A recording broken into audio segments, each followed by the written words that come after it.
the station in Trans-Jakarta Station at Pumpang, North Jakarta, Tanjung Priok. So it's still very empty now. We are here only 3 passengers. We are waiting for the bus. So you can take a look at this.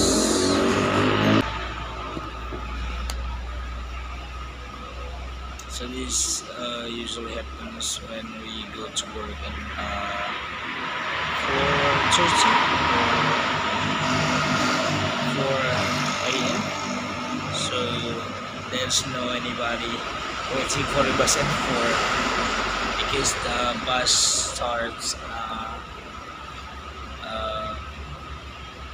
going to or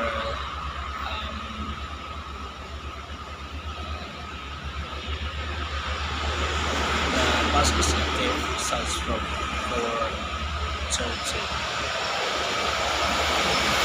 So I'm reporting from Pumpang Jakarta Station at North Jakarta.